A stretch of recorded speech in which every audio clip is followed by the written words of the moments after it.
I'm Samuel Dempsey.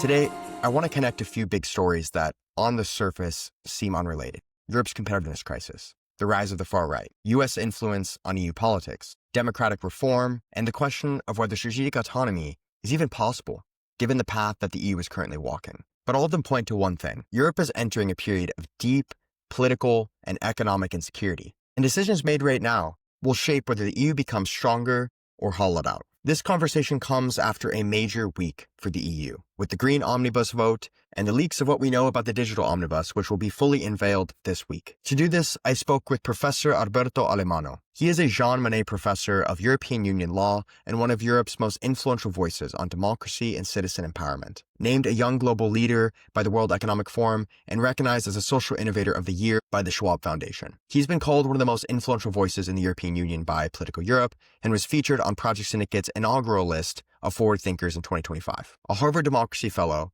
and a former clerk at the Court of Justice of the European Union, Professor Alemanno has pioneered innovative forms of civic engagement through his groundbreaking organization, The Good Lobby, which works to democratize lobbying and equalize access to power across Europe.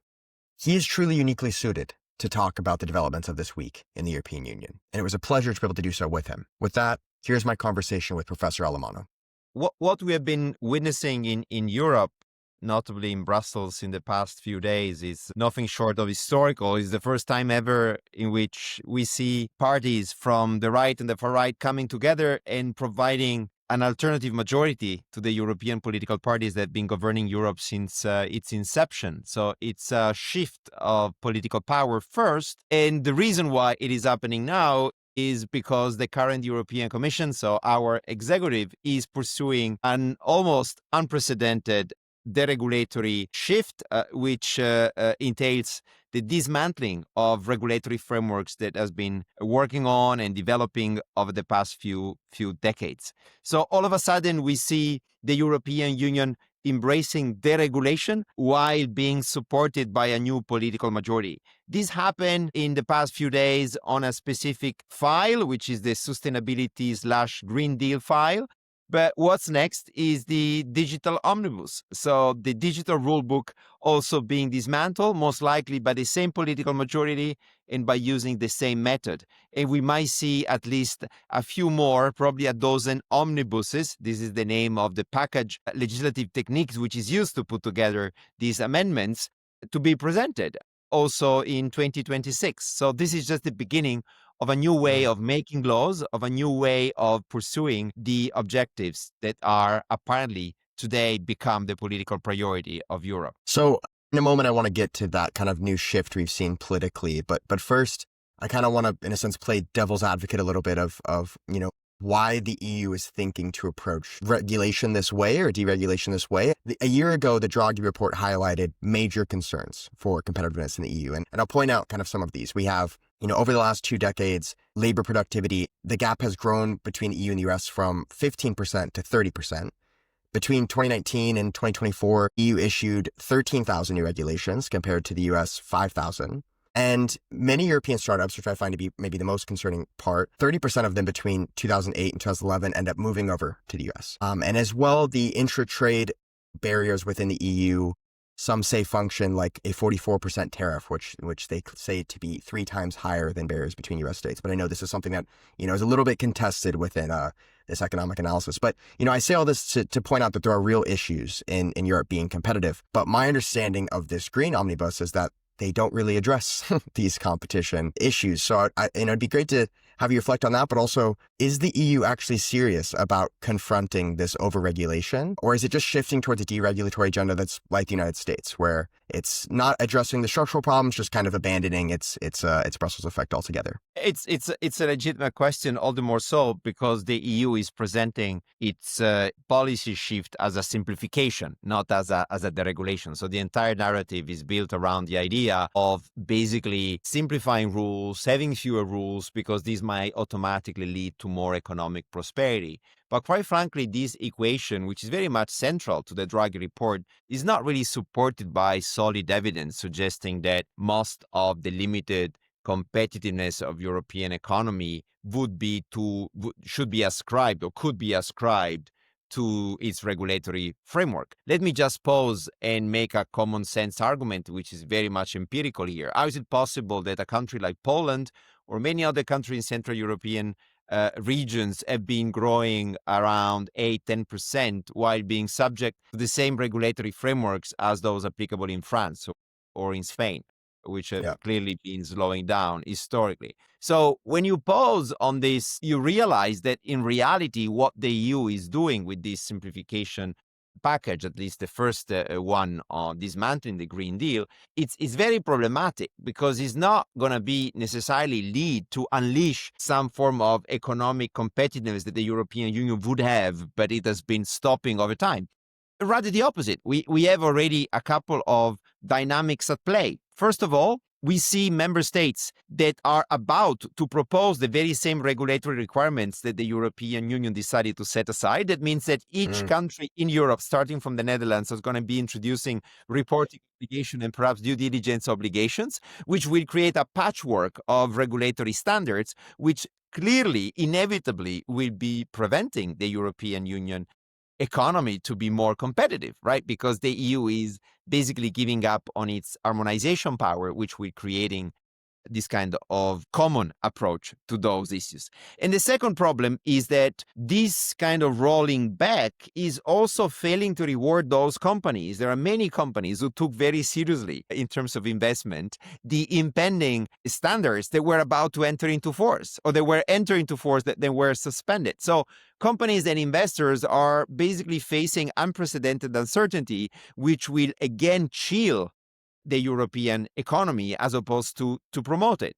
So I think that the regulatory narrative fundamentally misdiagnoses the European actual economic challenge, which is not really much linked to excessive regulation, but rather insufficient innovation. And we all know that regulation can be a major driver for innovation. And here the example I would like to share with your audience is the one coming from the 2035 ban on combustion engine. So from that time on, in principle, no car having a combustion engine should be placed into the market in Europe. Well, that idea might seem very radical, but in reality is a major push for the automotive industry, including the German one, to actually innovate and shift quickly toward alternative engine models. But of course, now we see a pushback. That ban will probably be dismantled, and therefore we're going to be reducing the incentives that the regulatory framework could have been put forward, and we just see the China competition as the only driver for that potential technological shift to occur. So again, the simplification / the regulation narrative doesn't seem to do justice to the reality of the European economy. So what explains this strategy then? Like, why are they trying to push in this specific way? Is this just, a poor outlook on policy? Is it truly just bad strategizing? Or is it also related to the fact that Brussels is having a surge in corporate lobbying now over the past year? I mean, what exactly is guiding this? Are they misguided, or are they maybe not, the most well-intentioned in this deregulation push? Well, it's a sum of several circumstances that have been accumulating over time. I think we need to go back to the end of 2023 when we heard liberal as well as centrist leaders like Macron or the Belgian Prime Minister De Croo saying, hey, we are going a bit too far in Europe. We need to push the pause button on regulation. Then we got the farmers' protest in Europe, very much concerned that the Green Deal might have been affecting the competitiveness of the agricultural sector, even though the Green Deal never really applied to the agriculture sector. Then we also saw, as a result of that, we were preparing the European elections, more and more parties start bashing the EU as a big regulatory machine that would have been responsible for economic sluggishness. Then we go further and we see the Draghi report coming to the von der Leyen, to our president desk, and saying, hey, perhaps there is some merit in claiming that regulation is basically slowing us down. And then the return of Mr. Trump to the White House acted as a catalyst that further endorsed or further strengthened that kind of narrative, to the point that now there is a dominant bipartisan support for simplification in Europe. Virtually nobody is against it, to the point that even socialists and many liberals have been voting for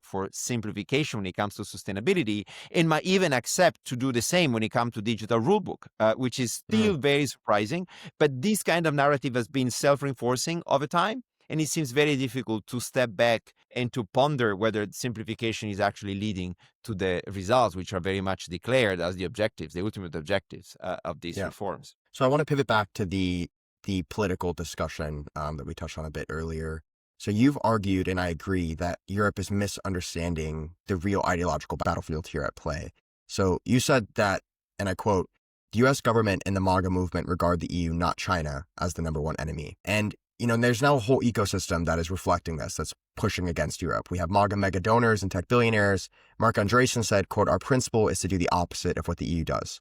The Heritage Foundation is now launching influence campaigns, to put it bluntly, across Europe. And we have Orban's MCC think tank, which is operating here in Brussels and is now the second, most well-funded political think tank in the city. So there's clearly a coordinated political and cultural war across Europe that is here to erode the ability for the EU to act. So with the Green Omnibus, like you talked about, the EP just handed legislation leverage to these forces. So do you think that senior EU leaders actually recognize the scale of this ideological assault, both from within Europe and from outside, like actors in the US? And why are they empowering actors openly hostile to the European project? Quite frankly, I don't think all European leaders are fully aware of the fact that there is a link between what they are currently doing in order to provide a recipe for the European economy and what the United States is asking Europe to do. I think they've been keeping these two issues quite separate in their minds. There's a bit of a cognitive dissonance between those two dynamics. I think, first of all, because this deregulation started well before the US president became Trump again. So somehow they started the journey earlier on, and they were not necessarily able to revisit it. So they're not able to see that what they're doing is not necessarily promoting or favoring the European interest. And then also because they realized that the old dependency that Europe has vis-a-vis America when it comes to security guarantees and protection and defense is still very much there. So there is some chill effect being exercised on them, which somehow prevents them from connecting the dots. But it's pretty clear that today there is an ideological battle, if not a war, across the Atlantic, because Europe really stands in the way of Trumpism and MAGA vision of society, to the point that the EU is on a weekly basis identified not only by the US administration, but also by donors, Silicon Valley actors, as really the enemy. Is not China the enemy number one? It would be Europe, which is very counterintuitive when you look at this historically and prospectively. I don't think Europe is such a dangerous player to American interest. In a way, is also flattering to see how much interest Americans have vis-a-vis the European project as it is today. But in a way, the question is why Americans today seem to be so angry. And I think a lot of this has to do with this vision that the US Trump administration has about the so-called surplus power, this idea that basically America didn't necessarily translate all its power across the regions of the world because he has been somehow exercising self-restraint to allow Europe to thrive, to allow South Korea to thrive, to allow Australia and all the allies, including Canada, to do well. So part of the story is this one. And the other one is really ideological, is this idea that Europe is very pluralistic, Europe is very messy when compared to the vision of power you have in America now, and therefore is very difficult to make sense of. And all these factors together, I think they somehow capture the imagination of the current political power in Washington, D.C. And there is also some idea of revanchism, of saying, well, let's try to make European pay for all what they could have not paid in the past. So there's also this kind of historical element, which I think is very much part of the calculus today. But in terms of the reality on the ground, it's pretty clear that Europe has never been so much influenced by US interest. Approximately 3/4 of the think tanks, so the funding going toward think tank and more civil society organization is American money. We see more and more philanthropic donations being made towards civil society organizations pushing for very conservative causes that Europe didn't necessarily have in the past. And all these actors are really penetrating the entire ecosystem, informational ecosystem, and they are translating into new voices, new actors. that play a significant role. All of this is pretty new. It went very fast. There's very limited awareness that this is actually happening, but this is clearly the reality today, either through Trojan horses, like you mentioned, the MCC, the Matthias Corvinus College, which is linked to Hungary and to the Hungarian government, but also directly with new think tanks, with ultra net worth individuals also opening shops across the European Union and influencing policy making both at the national and at the European one. So I agree, just to touch on kind of what you were talking about, of the reasons why the United States sees Europe as this enemy. I agree with all the things you mentioned, but I do think there is a simpler reason also, which is that this administration prefers cronyism, to put it bluntly as well. They prefer arrangements where they can, have exploitative self-gain kind of interest within that. And I think the more that Europe is a regulatory model that is very democratic, the more challenging that is to do here for them to kind of break into. And it's something that I'm trying to kind of spread the awareness on here, that there's a lot of transactional politics. That's one way that the Trump administration has been described, and that is a factor.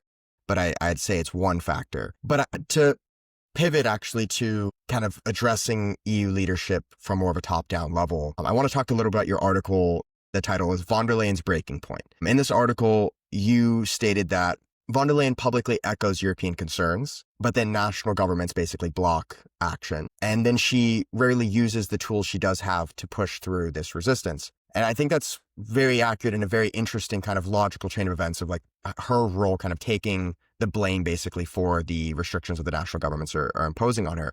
But then it's interesting that then this week she has used significant political capital, but she's used it not to strengthen the EU, but actually to empower the far right and to roll back green regulation. So how do you assess her leadership now and this week's developments? And what do you think, her role is more broadly in steering the direction of this commission and the EU as well? Well, I think Ursula von der Leyen, she's clearly a bit stuck between a rock and a hard place. On the one hand, she has to exercise her prerogative as the President of the European Commission. So this is the executive body that identifies the European general interest and try to act as a convener, as a facilitator among different interests existing in Europe. But on the other hand, she also accepted, due to the urgency of the time and the new geopolitical landscape, to serve the interest of the new power, of the new political forces that are currently calling the shots more at the national level than at the European level, but they are still clearly giving her instructions to do. So in a way, she has to satisfy both sides. She has to stick to the rules of the game that want her to be very much acting on behalf of the entire European Union and identifying the European general interests, but while at the same time also satisfying the short-term demands of the different countries that today are very much governed by the right, or even with the far right, with 7, 8, 9 countries. That basically means 1/3 of the European Union being somehow governed, co-governed, or supported from forces that are acting as Trojan horses on behalf of either or Chinese American interest. And this is a very difficult balancing act. There is certainly a gap between what von der Leyen she's saying. She says that she wants to deliver on European political preferences, while at the same time always preferring some national preferences and domestic preferences over some others. But I think there is a structural problem. The structural problem in Europe is that we still don't know what are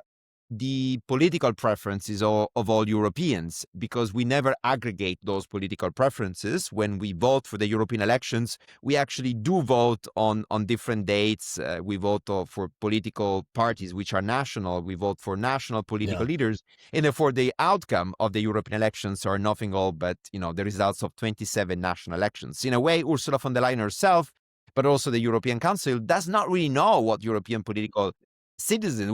citizens want from the European Union. Right? They, each of them, look at the European Union from the prism of the nation states, and we see, in the south of Europe, a lot of sensibility towards, cost of life. We see a lot of concern on the eastern flank regarding defense. We see different concerns when it comes to the Nordics regarding austerity and regarding the public debt and the deficit. So how do you make justice and you govern a continent whose political priorities have never been identified. Basically, Europe has been integrating socioeconomically in an accelerated fashion, but it has never been integrated to the same extent when it comes to the politics of Europe. Politics is still something we don't do in Europe. We just do this as a reflex of what is happening in the national state.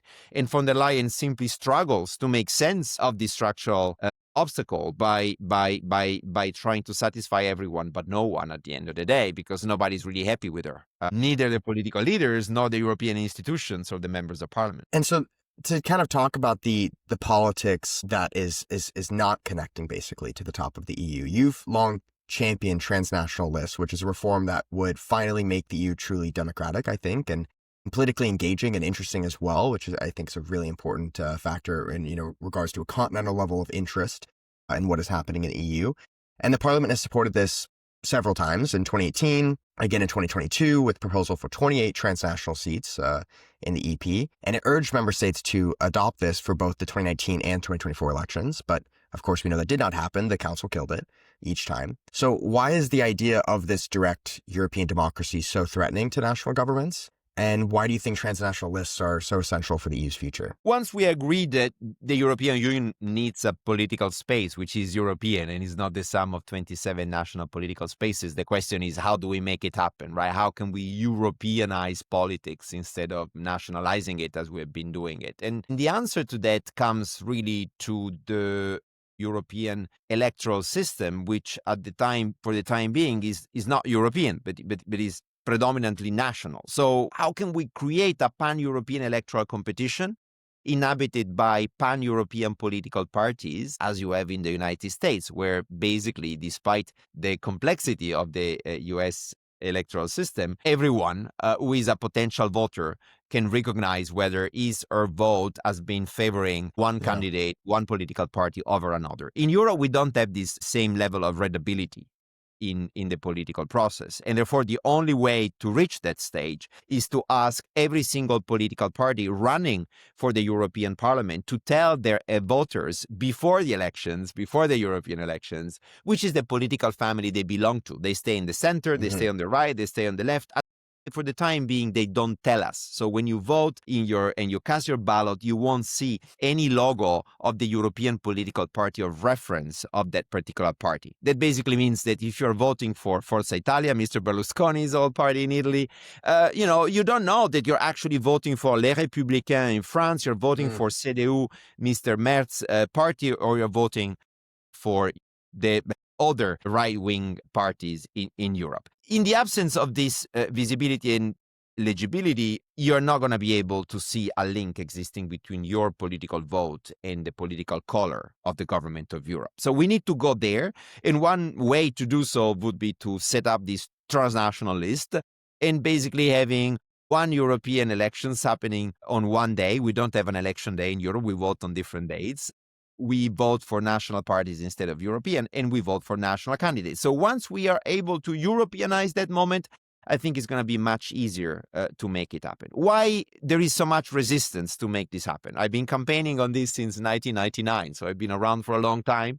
I've been writing a lot of academic papers, a lot of policy papers. I've been campaigning proactively and also set up some European political parties just to make the point that we need to experiment that kind of Europeanization already in 2004, 2009. And then we saw in 2019 Volt as the first European political party that finally made it to the European Parliament, but only with a few elected. So there's not really a critical mass. But the argument used against this idea is that basically there is a risk that those members of European Parliament who would be elected at the pan-European level as opposed to the national level would be like super representative.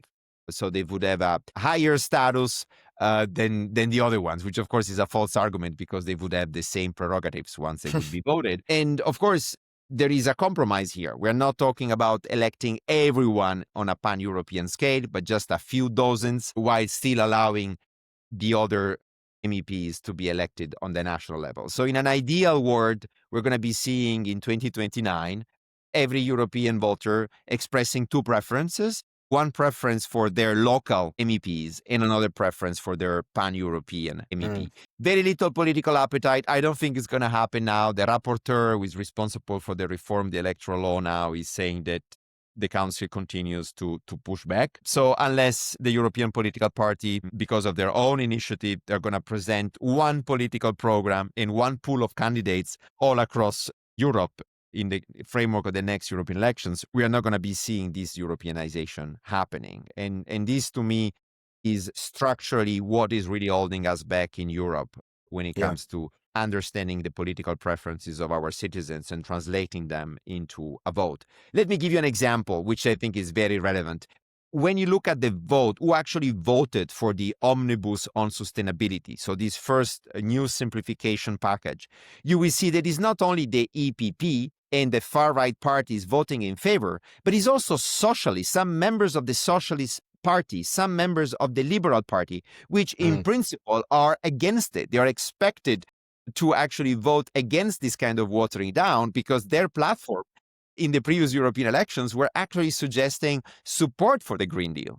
But since their voters won't be seeing this in the absence of not only a European political party competition, but also in the absence of a European political sphere, where you see media reporting this issue more broadly, they are not going to be able to hold accountable their MEPs for actually voting against or contradicting what they originally promised during the electoral campaign. So I want to talk about that gap a little bit more, because that's just fascinating to me that European politics barely reaches most Europeans. And, for me, as an American, I do think there's a lot of similarities in, like, the US is a federalized system that's very federalized. The EU kind of, hopefully one day will be more so, but there, it's similar. There's states, there's nations, it's a union of both. Yet, in the US you have, everyone knows what's going on at the national level for the most part, different degrees of being informed. People care though.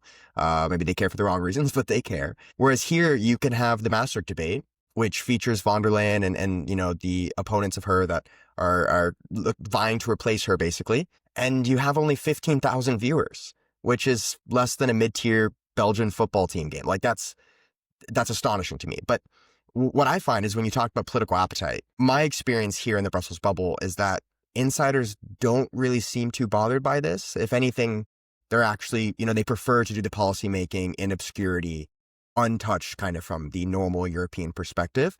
And really, do you agree with this observation? And does that explain the lack of political appetite, or just why is this the case overall? Because it is quite a odd phenomenon, I think, for us semi-outsiders. I think Europeans have normalized the idea that politics is something that belongs only to the nation state. So politics is a national affair, is not something we do at the European level. So what is decided in Brussels is nothing else but an attempt at making these different national politics work together. So it's something perceived far away, it's something that is perceived as happening in corridors of power, and is something that the national politicians themselves are not very comfortable, because in a way, for them, it's very convenient to be able to say in the national capital they actually voted against a particular decision, but they actually voted in for at the European level. So this Euro bashing as becoming a real phenomenon is very convenient for the national political class to remain in control. What kind of issues coming from Europe should penetrate the national political debate? In other words, the cleavages that exist in Europe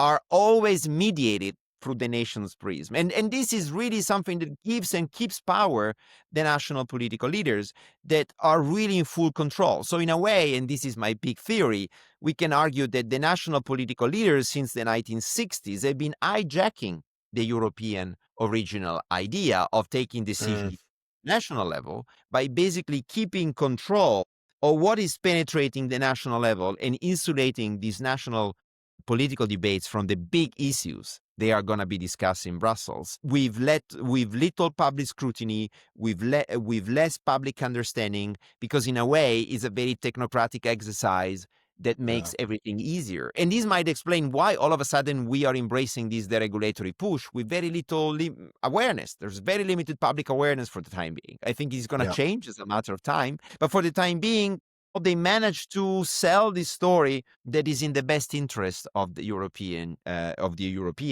to actually simplify rules. And who is defending bureaucracy? Who is defending regulation as a tool for protection? Nobody. Is a lost battle. All that said, you've said before that democracy isn't failing, participation is. Do you still believe that to be the case, or we're on a bit of a two-front battle now where both democracy and participation is failing, or how do you assess things? Well, I think overall, Europe is still very pluralistic, is still allowing different forms of power to be exercised. And despite all the shortcomings that I'm the first one to denounce on a daily basis, I see that overall the democratic machine is working. On the very Mm, same day in which the European Parliament dismantled the Green Deal with a far-right majority, the very same European Parliament with a centrist majority decided to abide itself to, the 2040 emission standard, which are quite ambitious. So it's a bit cognitive dissonant, but mm, you have still a coexistence of political majority that might save us. So there is a democratic okay. game being played. And what keeps me awake at night, but also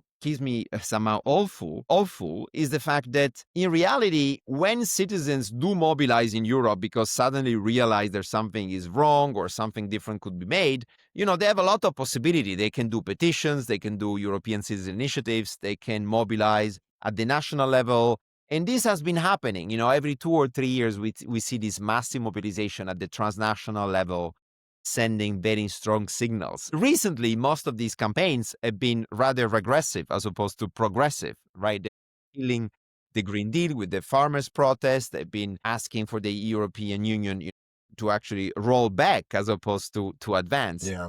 on policy process. But, the climate youth movement has been doing the opposite. Like 10 years ago, 8 years ago, we have been also very critical on many trade agreements where people were a bit anxious about the possible effects they might have had on the level of protections.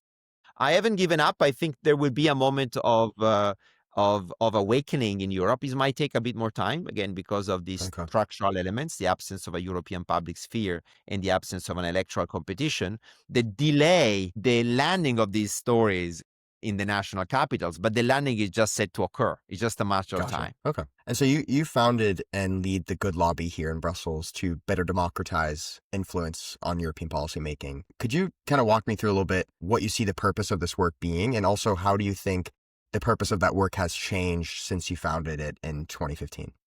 Well, I think behind the setup of the Good Lobby, there was this realization in 2012, 2013. Europe was still largely misunderstood, mainly because it was unknown to most of the people and most of the groups who were affected by European policymaking, what I call missing stakeholders. And I thought, well, let's set up an organization movement that might potentially equalize access to power by demystifying lobbying, which is a form of participation that is highly practiced in Brussels as it is in Washington, D.C., and by democratizing it. So allowing many more communities, civil society organizations to get a seat at the table. And that's what we've been trying to do, trying to move these NGOs from the protest to the policy table and giving them training, giving them strategies, giving them opportunities to actually engage with policymakers by using their language, by using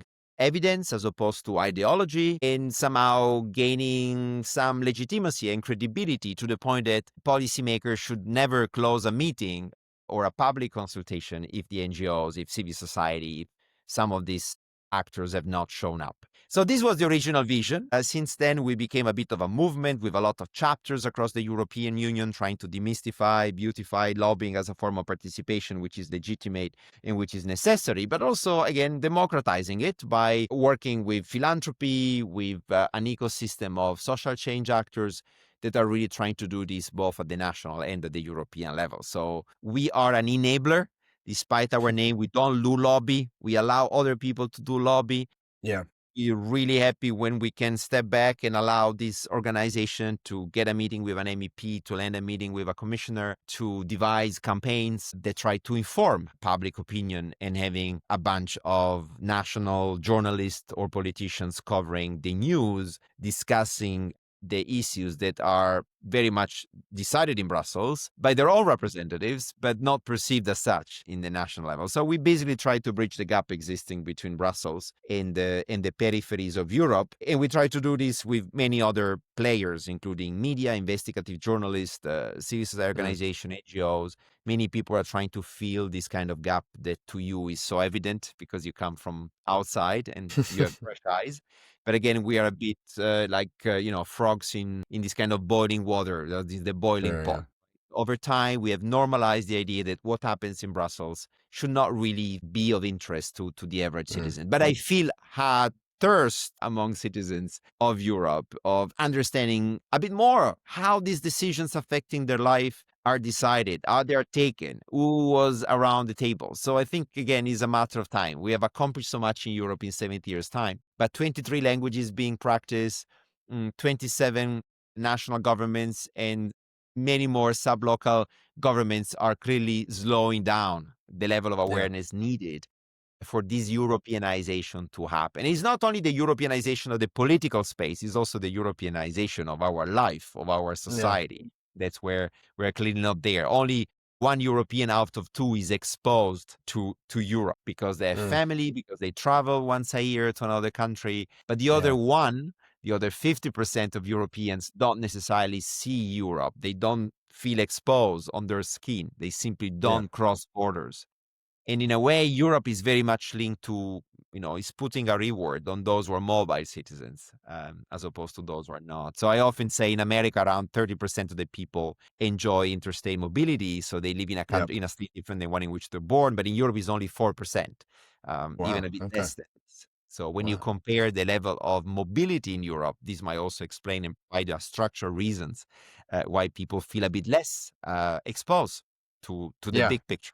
The European Union. Yeah, that's a shocking number, but that does make that makes the picture a little bit more clear. So I want to close in talking about strategic autonomy because I think Europe talks a lot about strategic autonomy, but the past few years I think sure there's efforts in that direction, but there's also a lot of drivers that really indicate the opposite. So there's growing dependence on the US for security, of course, but now energy too. This trade deal did not show great signs. Of course, a lot of it's non-binding, but there are energy commitments. And there's growing dependence on U.S. tech and capital. And then as we talked about, Russian and American political influence operations that shape EU policy. And then, of course, all of the internal fragmentation that makes collective action very difficult. So my final question to you is, where do you see Europe heading? Is real autonomy still achievable? And are the decisions being made today increasing or decreasing that possibility? From this perspective, I think there has never been a better time to be Europeans, right? European unity, European integration has always advanced